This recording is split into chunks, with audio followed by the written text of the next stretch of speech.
Moving on to our next speaker, Dr. Durgaprasad Reddy, Head of Cardiac Sciences, Vydehi Institute of Medical Sciences and Research Center, will be addressing us. He'll be speaking on the topic, Conduct of Cardiac Transplant.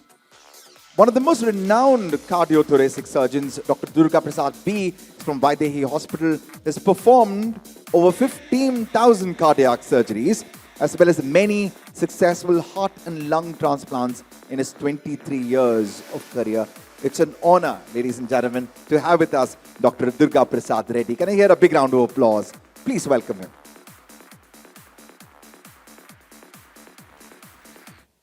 I'm audible? Yep. This is a cardiac transplant topic where I'm going to talk completely about medical. I think someone who's non-medical kindly edges. And cardiac transplant for a surgeon, it's a very small thing. Surgeon plays a very minimal role in cardiac transplant. Actually, he does the stitching, but the rest of the team plays a major role in cardiac transplant. I think it's a great teamwork where a lot of technicians, the doctors, the assistants, everything, they play a major role in cardiac transplant.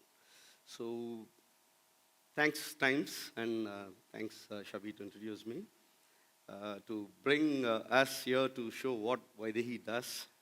And we have done a great job. From 2004, we are at Vydehi. We have done a great work. And so we have done 12 transplants, and one died due to lung infection. We didn't get any transplants for next 1 or 2 years.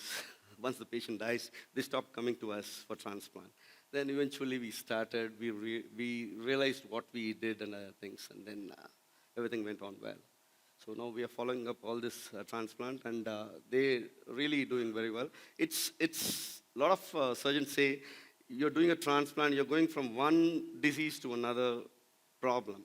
It's not so. When you closely monitor these patients, I think they do better. So I shouldn't be talking about transplant without the history. The first transplant, most of them knows, it's Christian Barnard. We take some negative points from him, actually. He's a pioneer in transplant, but he committed the first surgery, what he did, the patient lived for 18 days, and he said 80% success rate. The press came heavily on him. So we be careful now. We don't say it's 80%, 40%, 50%. We see, leave it to God. Healing is in God's hand. We do the transplant, let the God heal. That's what we say now. And of course, Adrian Kantrowitz, he's a pediatric transplant, first in US. Norman Shumway, adult transplant in US.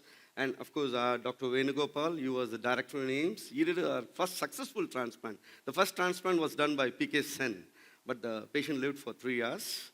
The successful transplant was done by Dr. Venugopal, which is, after 25 years or 27 years after Christian Barnard we did. It's not because our surgeons are not competent or we don't have the technology. The reason why it took is the bill was not passing in the parliament. That is what the main issue. The bill, the donor, it's a lot of stigma, how to donate. The bill was not passing. So once the bill cleared, they were able to do it in 2 months. The bill passed in Parliament, the transplant got it done in AIMS. Dr. Venugopal headed the transplant. It was done within 2 months, they were able to do that. So I'm going to talk about indications, systolic heart failure, where the left ventricular ejection fraction is less than 25 or 30%. Ischemic heart disease with intractable angina, where the patient is having this very limited patients we see intractable angina, because whenever the muscles are dead, there won't be much of angina. So again, intractable arrhythmias, dilated cardiomyopathy or hypertrophic cardiomyopathy. Congenital heart disease is also well coming up for transplants now, but we need to see whether the pulmonary artery pressures are at lower level. But of course, even the pulmonary artery pressures are very high, we can still do a heart and lung transplant. And cardiac tumor confined to the myocardium. So when you talk about absolute contraindication, they say age above 70 years, you're not supposed to transplant. There are some instances where a lot of people who are healthy, they need a transplant. They want to have life for 5 years, 6 years. Even at 80s, transplants have been done. So I think age shouldn't be the criteria. It depends on how well he wants to cope up with his life. And again, I was talking about this fixed pulmonary hypertension. That is pulmonary vascular resistance, that is the lung pressure, should be not more than 5 Wood units, or a transpulmonary gradient not more than 15 millimeters of mercury. So suppose it's more, you always subject the patient or a child to a heart and lung transplant. You can't do only heart transplant and come out because the child won't survive. So again, other illnesses which limits the survival, we can't do, like HIV, AIDS, SLE. But still, HIV healthy, now HIV is well managed. I think a patient wants a transplant, we should go ahead and do it. I think we shouldn't make sure saying to the patient that HIV means we can't do a transplant. It's an indication which has been formulated by someone, you know. I think we need to look further. If HIV is really healthy, is being well managed, I think why not? Why not give a chance to him to survive? Oops. Yeah, these are a few tests. I'm not going to the details. So you need to do all the tests to see whether this patient doesn't have infection. Because what we do in transplant is we put a lot of immunosuppressive drugs that will produce a lot of infection. Make sure the patient doesn't have some kind of infection before itself, so that he'll get into more issues when we post-transplant. So we do all this test, and we get all the cultures, make sure he's infection-free and other things. So when it comes to investigation, so the basic investigation, when a patient comes to you, he'll be having a low EF, you get an echo shows 25% EF, then diagnose it there itself. You see whether it's dilated cardiomyopathy or ischemic cardiomyopathy. If it's ischemic cardiomyopathy, if it's more than 40 years, subject him for an angiogram. If there are blocks, then check for his viability of the myocardium. Viability can be checked by PET scan, thallium, MRI. There are so many ways to see the viability of the scan. Suppose the muscle is viable, only then you can do a bypass surgery or a revascular surgery. Suppose the myocardium is not viable, that means the muscle is dead, then you subject the patient straight away to transplant. Cardiomyopathy, like dilated cardiomyopathy, you straight away say patient to go for transplant. The more important thing is the coronary angiogram test, what they were saying is not required for a transplant patient, it's the recipient. What we have to do is do a carotid Doppler, peripheral artery Dopplers, so that you make sure the patient doesn't have any other peripheral diseases. But that will create more issues, because anyway the heart is going, you know, we're going to remove, suppose the patient has got a coronary block, we're going to remove that heart, but patient is going to have a carotid block or a peripheral artery block, make sure he doesn't have all these things. And most important thing, what I say is, we need to do a psychiatry counseling. That's a very important thing, because most of these patients, you know, we see in movies, you know, when transplant, they jump around, dance around, they have emotional contacts, all these things doesn't happen here. Because that's why even the Jeevan Sarthike, our local Karnataka transplant organizing team, they don't make sure they don't reveal the identity of the donor. So psychiatry screening is very important here. And donor selection. Donor selection also is very important. They say always the age of the donor should be less than 55 years. But still, there are a lot of instances in Chennai. Dr. Bala, he's put a Russian child who is 14 years child, he's put a heart of 70 years old. The donor was 70 years. It worked well. He's very healthy. The heart doesn't have any issue. The valves are normal. The myocardium is good. The angiogram showed no coronary blockades. So in that case, why not put it? Anyway, see, the 70% survival for this transplants are going to be only, 5-year survival is only 70% or 60%. So why not give a heart to them? So again, a few things I like to say. Never take a heart which has had a prolonged cardiac arrest, where the patients are subjected for a transplant, keep on massaging, there's a prolonged cardiac arrest in the ICU, never utilize, because there may be some amount of injury to the myocardium when they compress the chest and other things. Then prolonged severe hypotension. And because what happens when there is a prolonged severe hypotension, the coronary perfusion also will get depleted. So never get into where there's a prolonged cardiac arrest, prolonged severe hypotension, any cardiac disease. Always check the donor heart for free of cardiac disease. Intracardiac drug, I've seen so many ICUs when the patient arrests waiting for a transplant, they inject adrenal injection into the heart. Please never injure the myocardium, because that heart is going to be a waste. So these are the things what I like to say, the doctors who are being in the ICU treating, so never inject any injection into the cardiac muscle. Then again, severe chest trauma with evidence of cardiac injury, septicemia, extracerebral malignancy, positive serologies for HIV, hepatitis, and hepatitis C. Never use a heart. Donor should not have HIV, hepatitis B, or hepatitis C. That's going to infect this patient. But a recipient, I still feel that we can use a heart. Then inotropic supports. That means where the supports have been very high, which is supporting the heart to kick.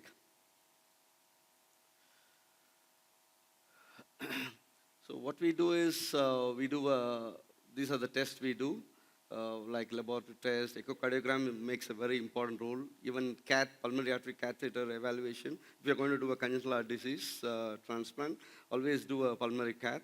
In selected cases, we do coronary angiograms. If the patient is more than 40 years, and definitely we need to do a coronary angiogram, make sure the coronaries are not blocked. How we conduct this transplant is, once the patient has been branded that is cardiac failure, cannot be failure of all medical management, then we register this patient in Government Transplant Committee. What we call it in Karnataka is Jeevana Sarthake, and there's also Noto and Soto, which is linked with Karnataka. And two teams we have. One is an organ procurement team, and other is a transplantation team. The organ procurement team will consist of a surgeon, a perfusionist, assisting nurse, and anesthetist, and also a cardiologist. All of them go to the center, or if it's in our center, we always go to the theater where the patient is shifted to the theater. These people, these doctors, this team of organ procurement team goes to the center, and they should make preparation they should also carry the ice box with wheels, and also a lot of ice slush is required. And once they reach, organ procurement team goes to the respective hospital, they'll have to go and evaluate. Once it's evaluated, means the patient has to be declared brain dead. Only then we can take the organ, especially the heart. The brain dead has to be declared by the doctor who's treating there, medical superintendent, neurosurgeon, and neurologist. And even the procurement team doctor who goes from our team also should declare brain dead. Then they'll have to proceed with the donor heart harvesting. The heart is the one which is removed at the end, because whenever there's a donor, we remove all the organs, like they remove liver, pancreas, eye, kidney, everything is removed for the patients. So, but the heart is the one which is removed at the end, because it has to perfuse all the organs. Whereas in a multiple organ transplantation, heart is the one that has to be replaced first before transplanting the kidney and the liver, if the same patient has got the same disease.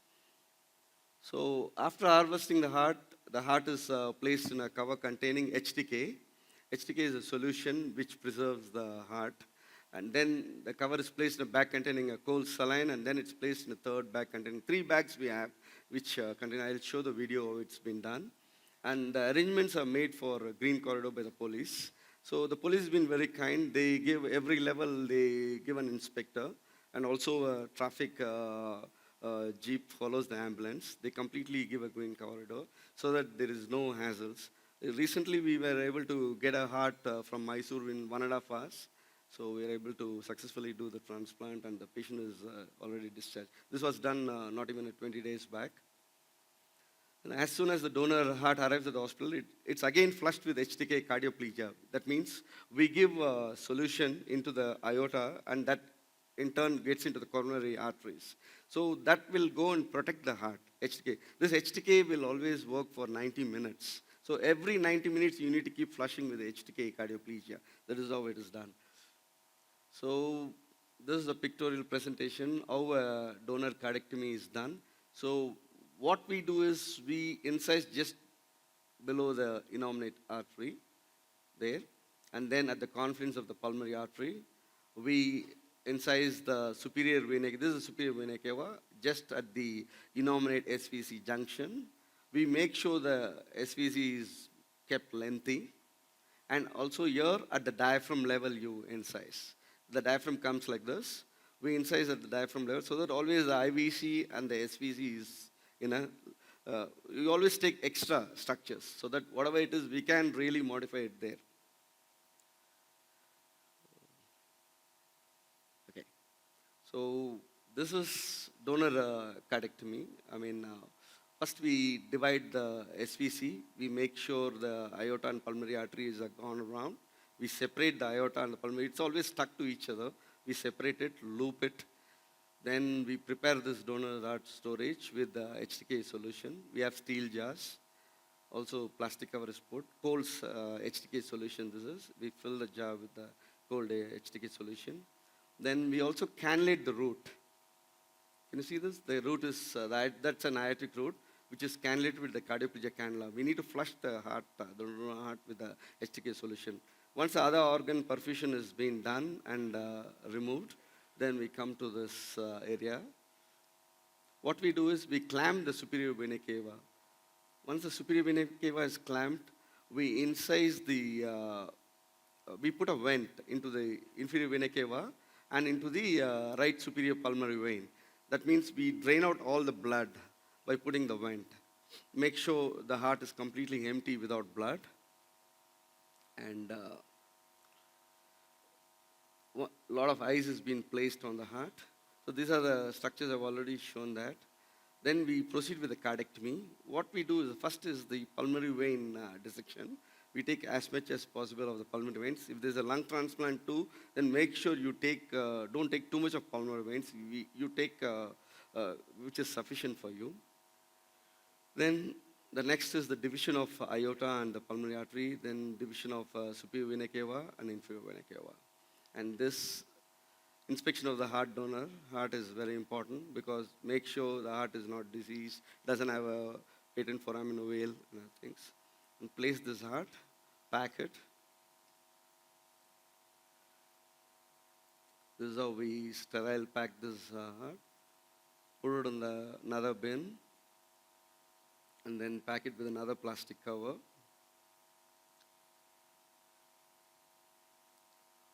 And ready for transport now. So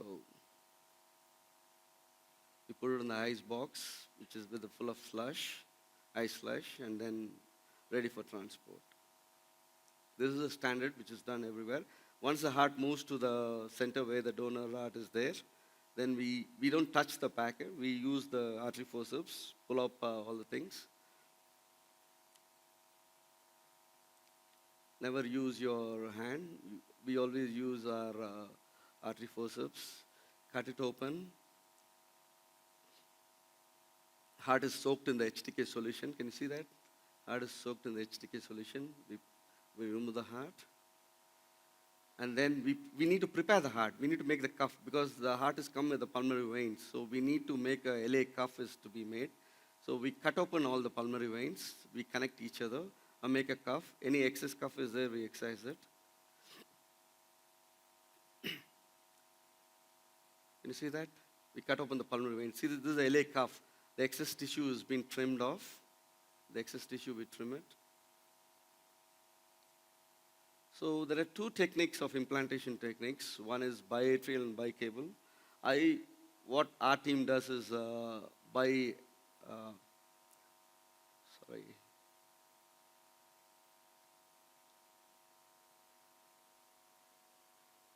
What we do is a biatrial technique. In a biatrial technique, what happens is we make sure, this is how the area looks.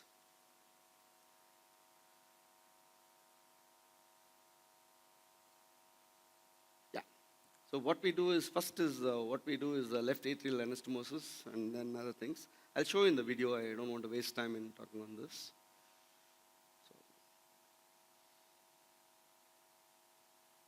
We come from the left. First is the left atrial anastomosis. We perform the cardectomy in the similar fashion.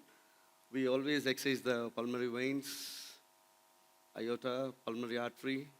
Everything is excised. This is how the cardectomy. It's a famous saying from Dunton Cooley. You know, the diagrams don't bleed. What you saw in the diagrams don't bleed, but here a lot of bleeding will be there. First is the LA anastomosis, what we do. LA of the donor to the recipient. We anastomose in a very closed. We don't make sure the stitches are approximately and 1 millimeter or 2 millimeter distance. We don't use heavy stitches like 2 or 3 O. We use actually 4 O. LA to LA is anastomosed. Make sure we also inject water to see there is no leak posteriorly to the LA. Once the LA is anastomosis, left atrium is anastomosed, we anastomose the pulmonary artery to the pulmonary artery. That is donor to the recipient anastomosis done. It is end-to-end anastomosis. We use 5-0 proline because that produces not, the holes don't bleed. 5-0 is a very thin stitch. 5-0 proline is a very thin stick.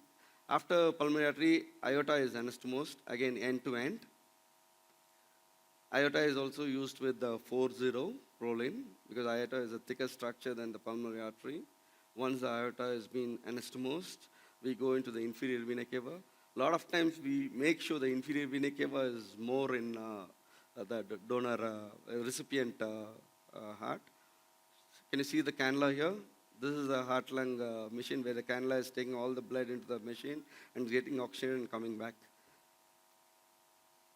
What we call as cardiopulmonary bypass. The patient is on cardiopulmonary bypass where the heart can be, without heart, the patient is functioning with the machine. After the IVC anastomosis, we anastomose with the superior vena cava. This also, we use a very thin stitch. We use 6-0 because superior vena cava is a very thin structure. We use a very 6-0 stitch, continuous stitch.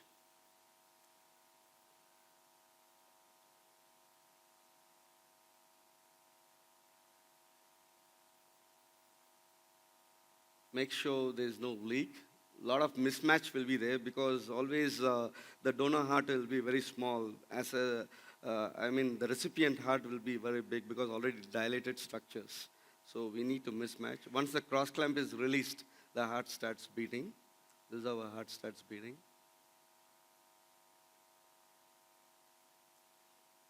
So this is how the hemodynamics of the heart. You can see two P waves sometimes is seen because there's two LAs there. The left atrium of the donor and the recipient both are there. That's why you may find sometimes two bifid P waves are available. So once this is done, we suppress immunosuppressive therapy is being done. There is calcineurin inhibitors we give with cyclosporin and tacrolimus. Nowadays, we don't use cyclosporins.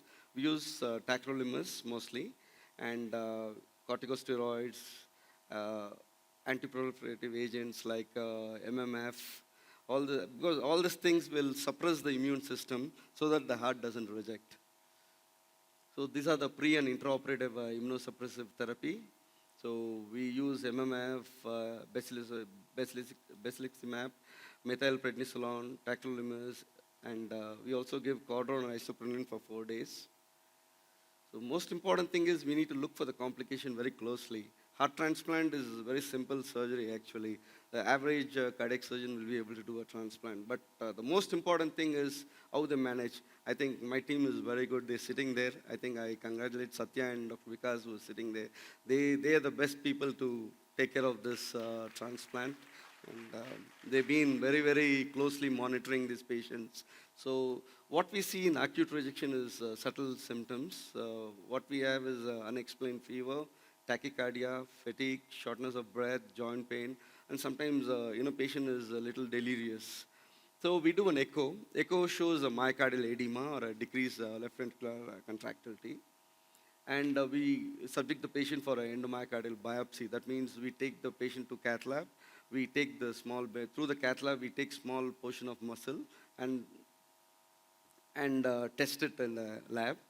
So we have grade 0 to grade 3. Grade 3 and 2, moderate to severe, means we need to have a treatment should be varying.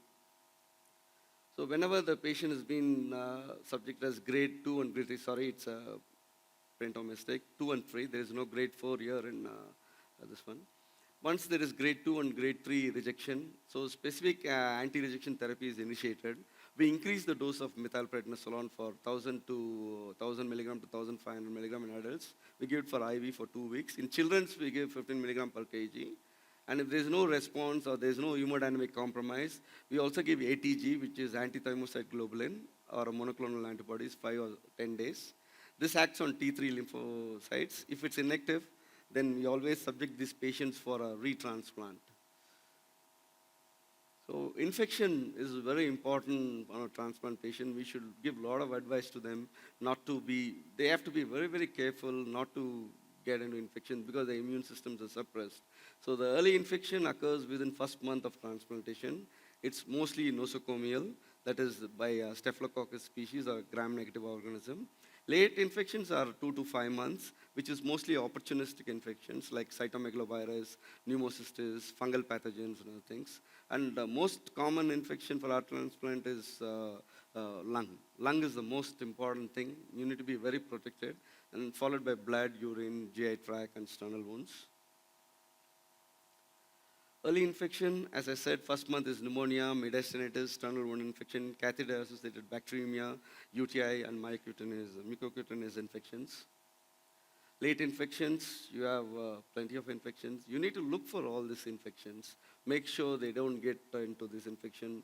Make sure they get appropriate antibiotics and things. And whenever you find the patient is getting an infection, you also reduce your suppressant, like steroids have to be reduced. These are the things we follow. We reduce the steroids. And most important thing is chronic complication. This is where we need to look in. Patient after 3 years or something, you get cardiac allograft vasculopathy. That means the coronary arteries get blocked. Normal coronaries, what we see is the eccentric blocks, like atherosclerosis blockades are eccentric, whereas in a transplant heart, can you see this is a circumferential luminal narrowing? So patient will have, again, a chest pain and things. This renal dysfunction, all these things are avoided now because we don't use cyclosporin nowadays. We use tacrolimus. All hypertension, everything has been avoided. Malignancies have been noted in few patients. So other chronic complications are osteoporosis, obesity, cachexia. You know, they behave very differently. Some patients have obesity, some patients are really emaciated, a lot of gastrointestinal complications. So we need to be very careful when a transplanted patient is being done. So close monitoring is very important. So cardiac retransplantation is done when there is early graft failure, allograft coronary artery disease, as I showed, and refractory acute rejection. So this is the discharge medications we put, and teamwork works. That's what I believe, and this is what is. Thank you.